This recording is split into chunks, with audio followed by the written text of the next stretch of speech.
The CEO fired me to replace me with the owner's nephew, but they didn't know I had already set a perfect plan to take back what I rightfully earned.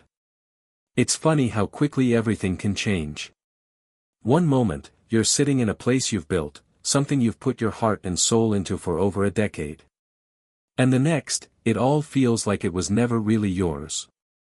I've spent the last 11 years working at Riverside Technologies, pouring everything into building a system that kept this place running. I'm not the kind of guy who seeks the spotlight, never was. I've always been the guy in the back, making sure the servers are humming, the machines are working, and the data is safe.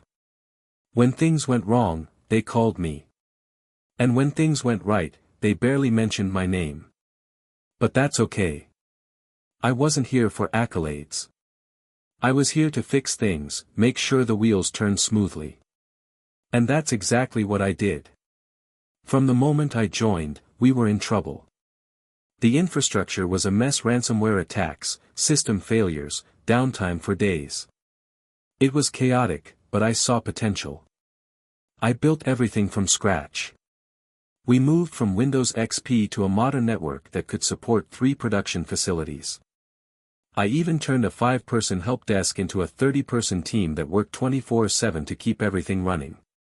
Then came the email. James, our CEO, asked me to meet him for lunch. It wasn't the kind of meeting we usually had. This wasn't about troubleshooting or system upgrades. No, this lunch had a different feeling to it. Something was off, but I couldn't quite put my finger on it. I showed up at Maxwell's, a fancy steakhouse in the city. Not the kind of place I usually frequented, too formal for my tastes.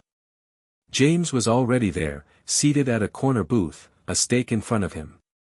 He waved as I walked in, a smile on his face that didn't quite reach his eyes. We exchanged pleasantries, but I could tell something was coming. My stomach turned as I waited for the words I knew were coming but didn't want to hear. Ethan, he said, cutting into his steak, I want to start by saying you've been invaluable to us. But, he paused, letting the words hang in the air for a moment. I nodded, bracing myself. I could feel the tension building in my chest. I knew what was coming. We've decided to go in a different direction, he said, not looking up from his plate. We need fresh perspectives. Ryan, the owner's nephew, just graduated with his master's in digital transformation. He's got the vision we need. Fresh perspectives. Ryan. The owner's nephew. I wasn't surprised. I'd seen the signs for months: the little changes, the whispered conversations, the audits I hadn't been told about. They were preparing for this moment.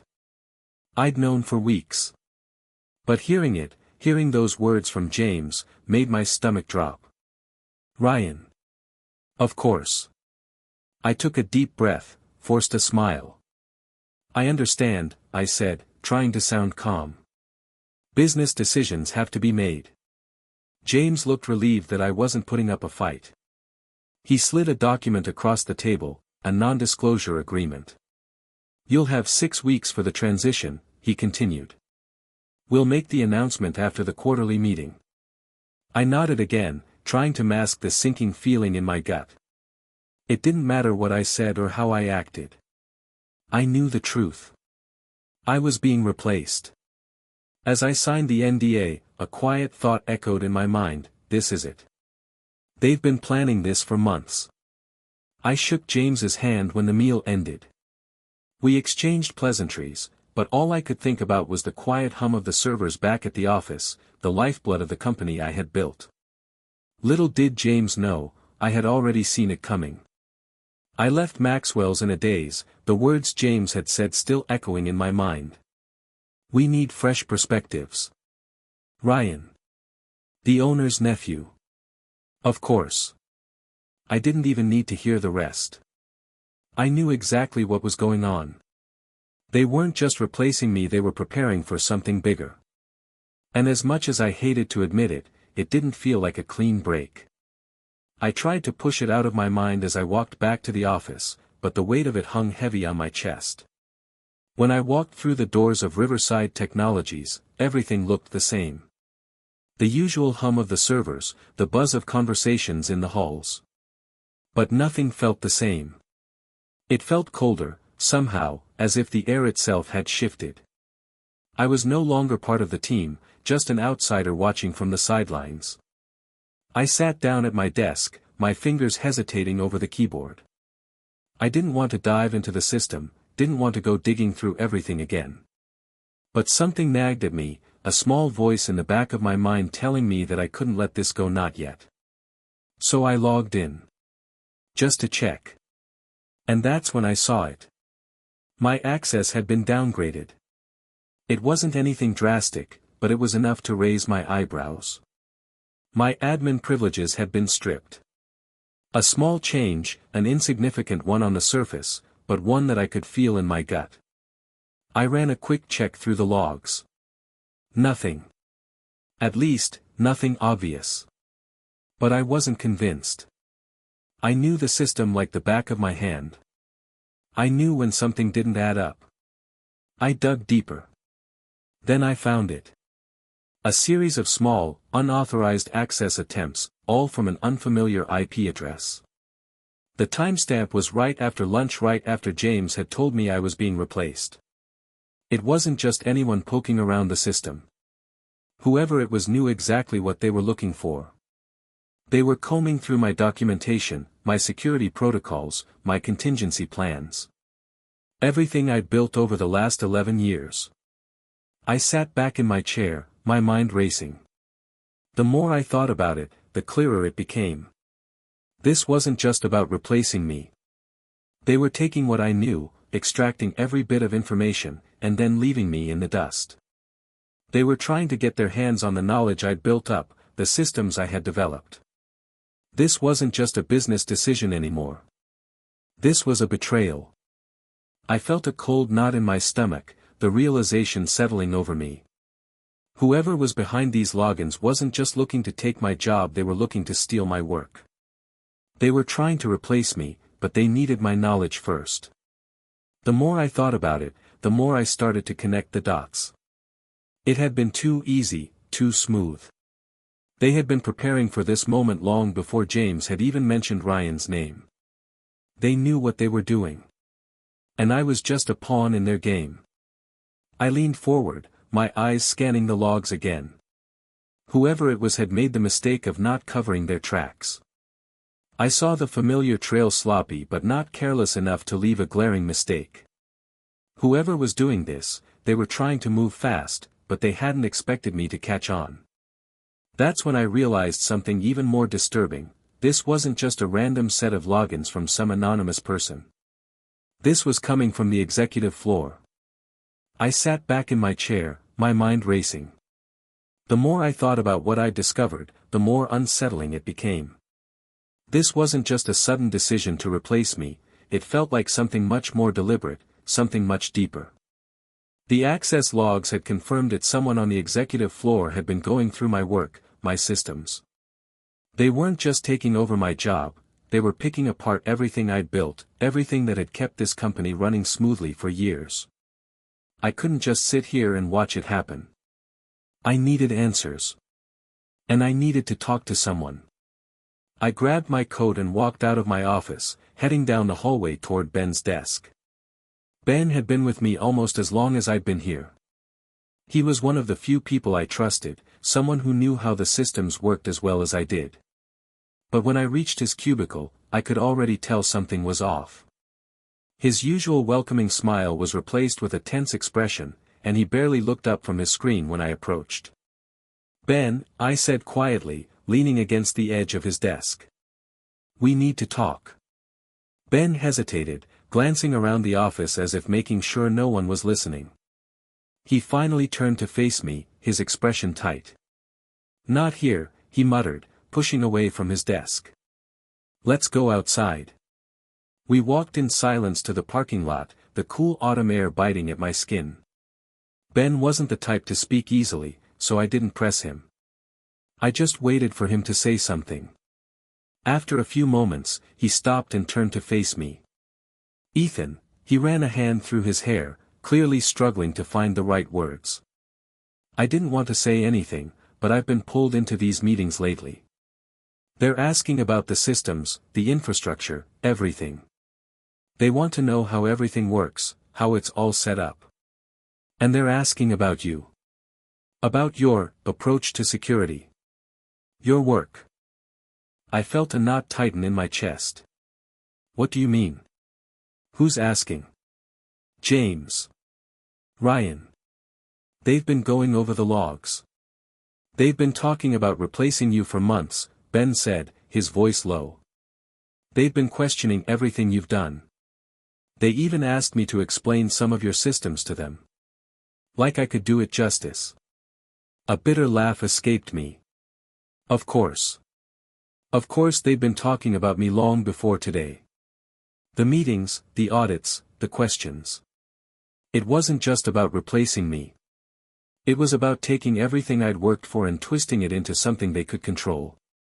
I stared out across the parking lot, trying to process it all. Ben's words echoed in my mind. They've been questioning everything you've done. I felt a surge of frustration, a mix of anger and disbelief. But most of all, I felt alone. Have you noticed anything else? Anything else strange happening? I asked, my voice barely a whisper. Ben looked away for a moment, clearly torn. I don't know, Ethan. It's like you're becoming invisible around here. You're not invited to the meetings anymore, and every time you try to ask questions, they brush you off. It's like you don't even exist to them anymore. I felt the weight of his words settle on me. I had noticed it too. The emails I wasn't copied on, the meetings I wasn't invited to, the sudden shift in how everyone treated me. I had always been the backbone of this company. But now, I was nothing more than an afterthought. I'm being pushed out, I muttered, the words tasting bitter on my tongue. But it's not just about the job. They're after my work, Ben. They're after everything I've built. Ben didn't respond right away, and when he did, his voice was filled with concern. Ethan, you need to be careful. They're not just playing with your job. They're playing with your life's work. And you're not the only one who's noticing.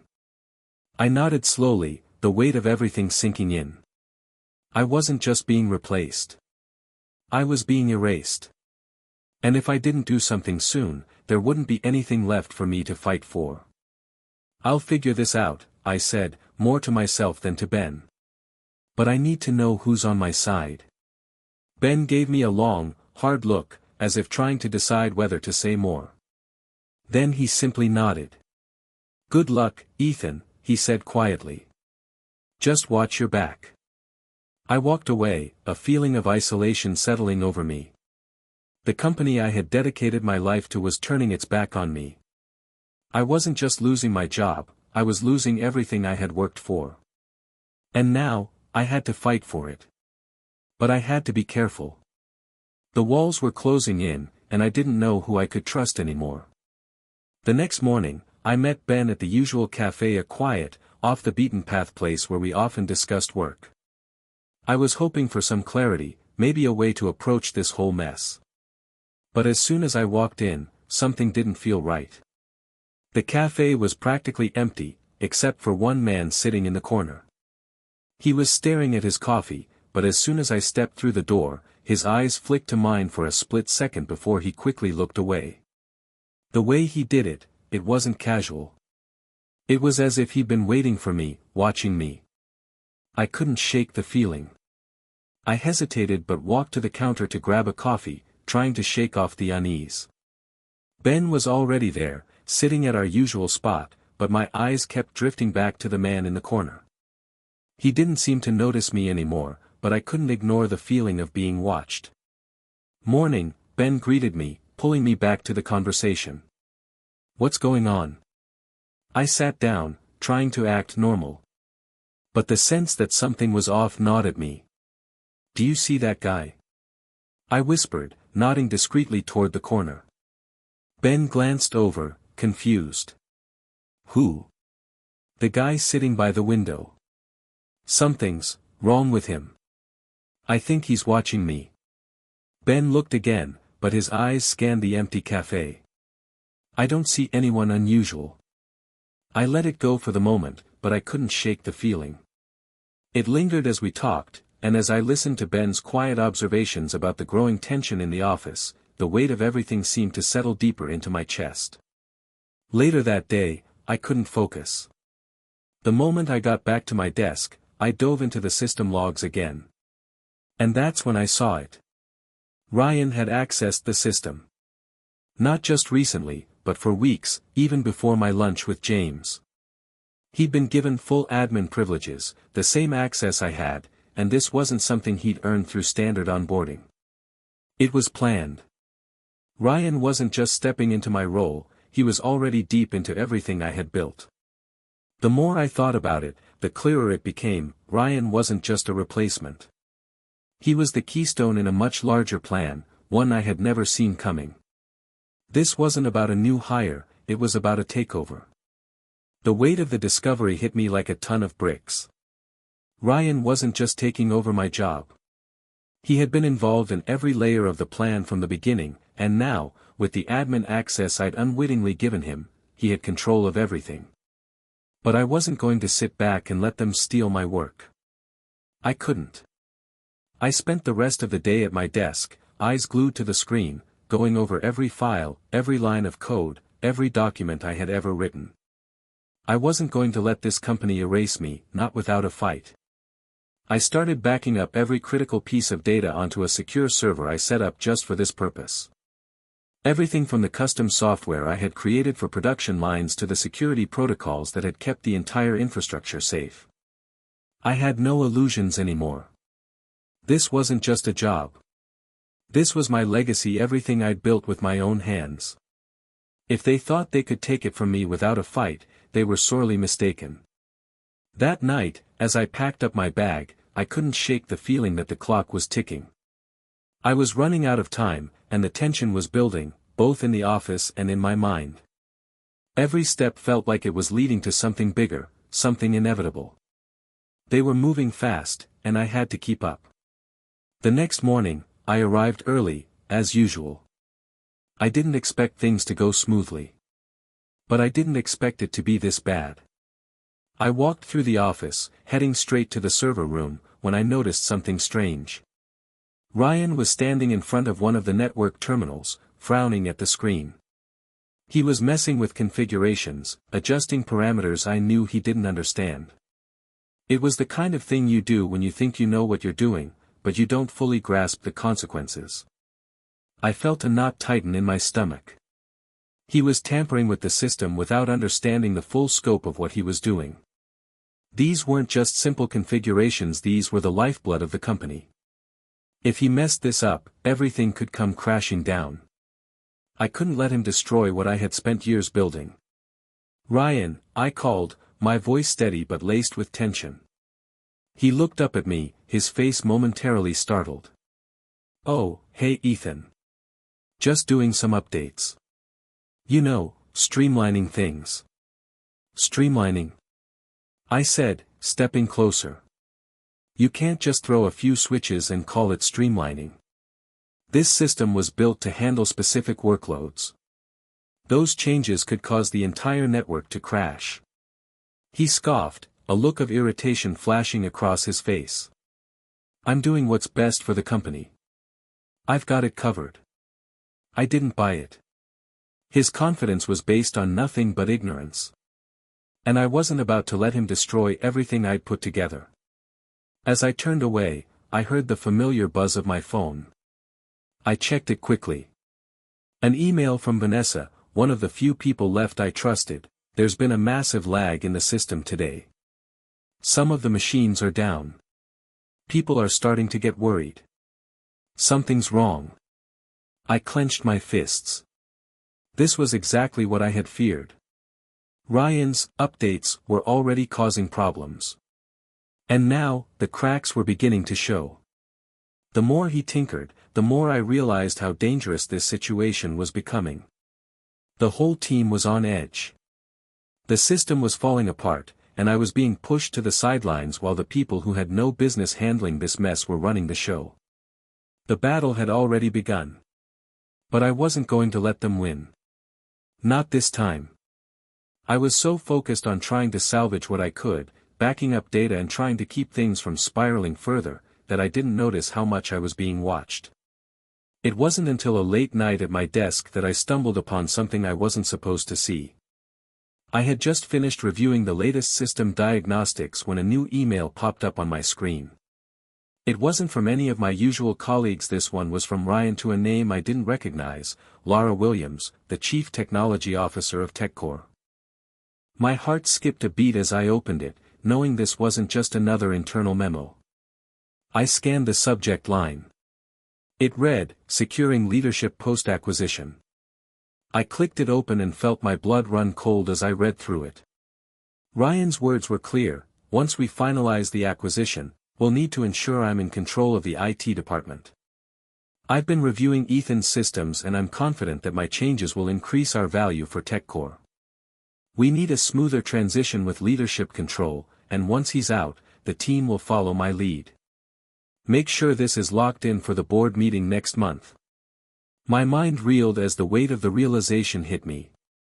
This wasn't just a simple case of being replaced. It was part of a much larger scheme and acquisition plan orchestrated by TechCore to buy Riverside Technologies. Ryan wasn't just after my position, he was positioning himself to take control of the entire company's future. My systems, the backbone of this company, were being leveraged to increase Riverside's value before it was sold off. I leaned back in my chair, my head spinning. The sudden truth felt like a punch to the gut. This wasn't about improving the company or cutting costs. This was a plan to sell Riverside to the highest bidder, and I was nothing more than collateral damage. They had been planning this long before the lunch with James. The decision to replace me wasn't a sudden one. It was calculated, a part of a broader strategy to make sure Ryan was ready to take over when the deal went through. I closed the email and sat there in stunned silence. The fight I thought I was having to save my job was much bigger than I'd ever imagined. They were taking my legacy, my work, and selling it. The betrayal ran deeper than I could have ever anticipated. I sat in my office late that night, the glow of the screen casting long shadows across the room. The realization of what had been happening hit me like a tidal wave. The company I'd dedicated the last 11 years of my life to was no longer the place I thought it was. The people I'd worked with, the systems I'd built, had all been a means to an end for someone else's gain. But I wasn't going to let it end this way. I had the evidence now, the emails, the system logs, the proof that Ryan wasn't just a replacement, he was the key player in a corporate takeover. I had done the hard work, built everything from the ground up, and now they were trying to sell it off, piece by piece, without so much as a thank you. I didn't want revenge, but I wasn't going to let them walk all over me either. I knew what I had to do. I started drafting my demands, everything from fair compensation for my intellectual property to a legal agreement ensuring I would be compensated for the continued use of the systems I had developed. I wasn't asking for much, just what I was owed. The next morning, I walked into the office with a sense of purpose. I wasn't the same Ethan who had walked in a few weeks ago, unsure and beaten down. I was someone who knew his worth, who understood the value of the work he had done, and I was ready to stand my ground. I met with James and the board in a closed-door session.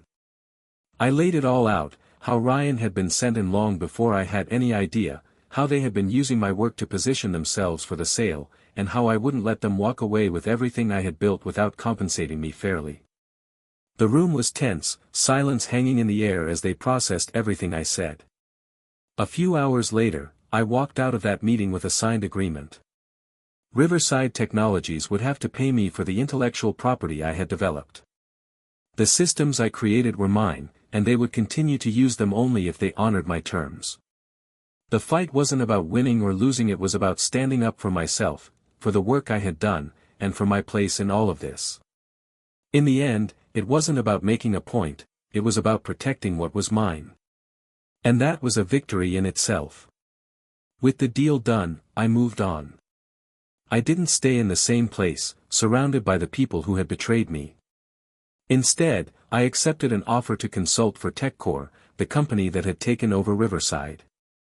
I wasn't there to get revenge. I was there because they needed my expertise. I had built their future, and they had no choice but to recognize that. Sitting at my new desk, watching the sunrise over the city, I realized something. The real victory wasn't in the contracts or the money, it was in the understanding that my value wasn't defined by a job or a company. My worth was mine to protect. And that was something no one could take away from me. As I looked out the window, I thought to myself, what is your value if you don't recognize it, if you don't fight for it? I had fought for mine, and it was a fight I would never regret.